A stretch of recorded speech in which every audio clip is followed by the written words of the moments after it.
It was a typical day for Savannah as she was picking up her boyfriend Frankie from work. Here's a picture of the young couple right here.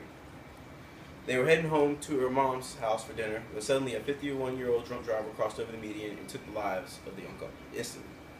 This is just another example of countless drunk driving victim stories, which is very much in my opinion. It is well known that driving while impaired is against the law, yet many people continue to drive drunk. I believe that is a major problem in our country and it needs to be corrected immediately. I've come to the conclusion that a person's driver's license should be permanently removed if he or she is caught drunk driving.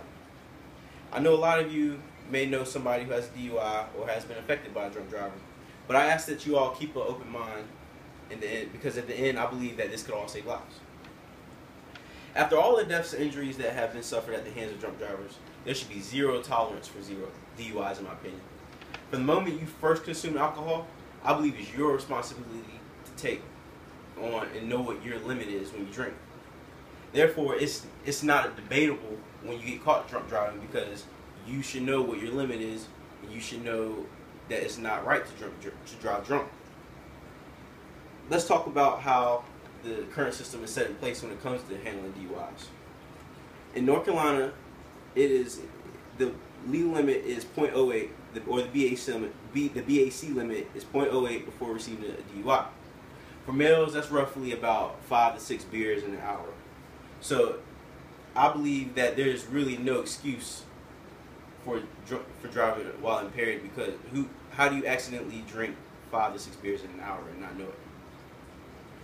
It's only a $200 fine and a suspended license with at least a minimum of 24 hours in jail when a first offender is caught with a DUI. I believe that these punishments are not harsh enough. These punishments need to be harsh when dealing with DUIs so that they will deter future infractions. I believe that a $200 fine is menial compared to all the other costs a drunk driver may have to cost due to damage to himself or others. All of these punishments increase by the offense. So for a second offender, the fine is increased, and for a third offender, the fine is increased as well. Offenders under 21 lose their license for a year. I don't think the current laws we have set right now are bad, but they could be a lot better. I believe that it should be a $400 fine. I believe that your license should be completely removed, and you should spend at least 2 or 3 days in jail. The purpose for these laws is to, as I said before, is to deter future law infractions. If these laws aren't strict, then how are they going to deter? In my opinion, second offenders are the most dangerous. Statistics have shown that they are 4 times more likely to be involved in fatal car accidents.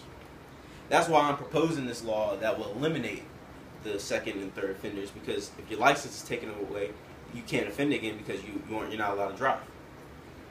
I believe by following this process, we can save a lot of lives, because, as I said before, the second and third offenders are the ones who are more likely to be involved in these fatal car accidents. So if we can get them off the road, I believe a lot of lives can be saved.